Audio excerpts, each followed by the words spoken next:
Norwich University has a number of different ghost stories attached to it, involving 4 different halls on campus. First of all, there is a legend that there is a boarded-up dorm room in an alumni hall where a student is said to have hanged himself. Several years later, the boy's brother came to the school and was somehow allocated the same room. He also hanged himself, which is why the room is now boarded up. Students say that you can hear strange noises coming from inside. At Chaplain Hall, there is said to be a ghost that hangs around at the front door. In the past, the hall was used as a library, and there were regular reports of books floating off of the shelves. The other 2 haunted halls on campus are Ransom Hall and Hawkins Hall, which have similar events occurring inside. Many students have said that they have awoken in the middle of the night screaming and unable to move or breathe as though something is holding them down. It is not just the halls that are haunted. There are also reports of a female ghost at Sabine Field who apparently guards the gate to the football field.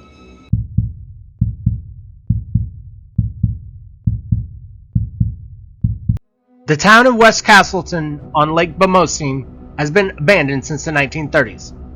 Prior to that, it was full of mills and quarries, with immigrants coming in from places like Italy, Ireland, and Eastern Europe to settle in the area. It was a busy industrial town. However, it is now a ghost town and is said to be extremely haunted. One of the most common tales is that people have seen a ghostly rowboat making its way across the lake towards a tavern at the far side. The oars make no ripples in the still water. It is believed that this haunting links to a story where some men from West Castleton once rowed over to the tavern but never returned home. The next day, the boat was found floating in the lake with no sign of the men.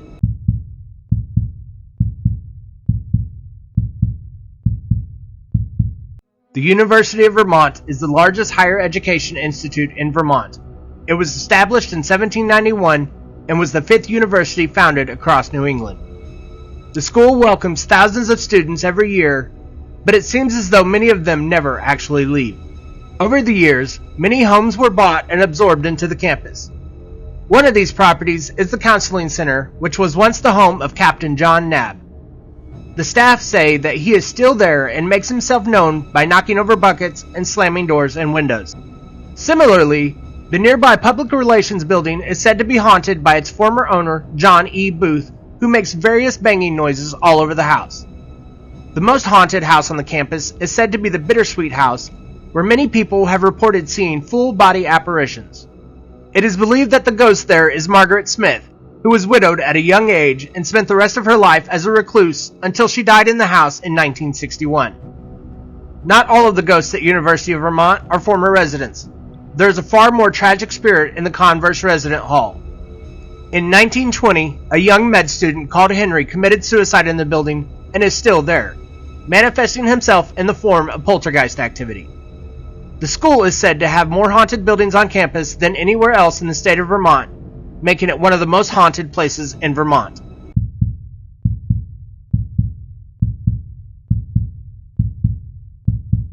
The town of Stowe is best known for its mountain resort and for the Trapp family lodge, where one of the Von Trapp children, from The Sound of Music, settled after escaping Europe. However, it is neither of these things that attract fans of the paranormal. These types of visitors are more interested in Goldbrook Bridge, or Emily's Bridge, as it is more commonly known.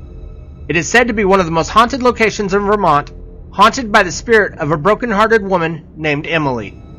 There is no concrete record of the exact circumstances surrounding how Emily died, but the most common theories are that she drove off of the bridge in her carriage or hanged herself from it.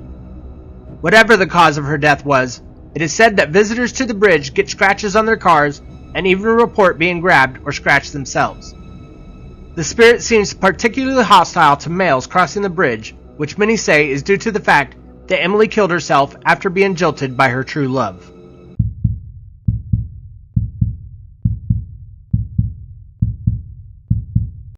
Initially, the Brattleboro Retreat Tower was known as the Vermont Asylum for the Insane when it was founded in 1834.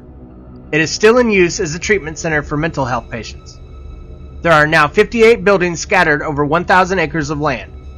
Only 20 of these buildings are modern.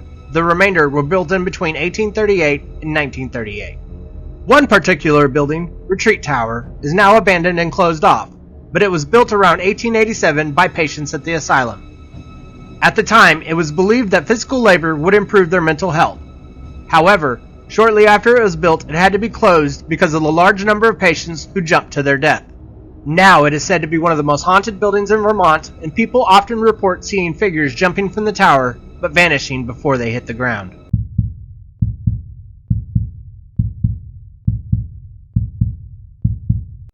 Vermont Police Academy was formerly a state hospital for tuberculosis patients, and it is apparently still haunted by one of the nurses who worked there. The name of the nurse was Mary, and she contracted TB while working there.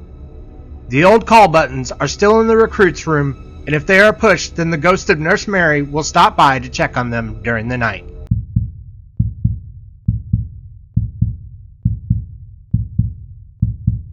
Marble Inn is said to be one of the most haunted places in Vermont. It is said to be haunted by a number of different ghosts, including one former owner who died in the inn. Guests have woken in the night to see him dressed in a gray suit and standing over the bed. There are also reports of a young woman who haunts the basement and a couple of children who run around in the halls.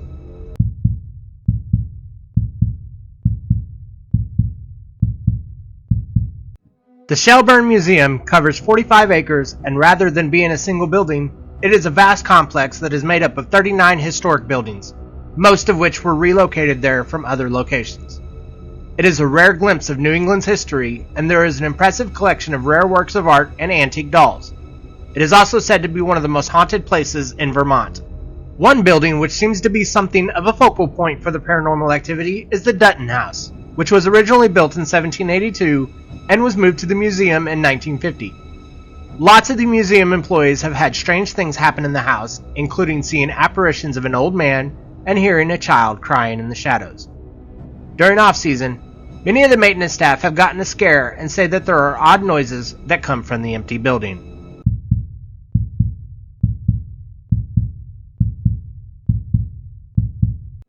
The Equinox Golf Resort and Spa is said to be haunted by Abraham Lincoln's wife, Mary Todd Lincoln.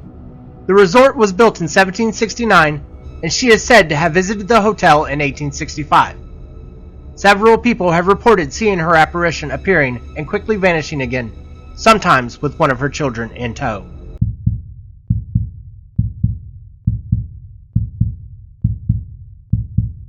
James Hartness was not only a builder, but also an inventor, and he built a labyrinth of underground tunnels under his home in which he would be able to work. The tunnels included an underground library, a workshop, a study, a lounge, and a bathroom.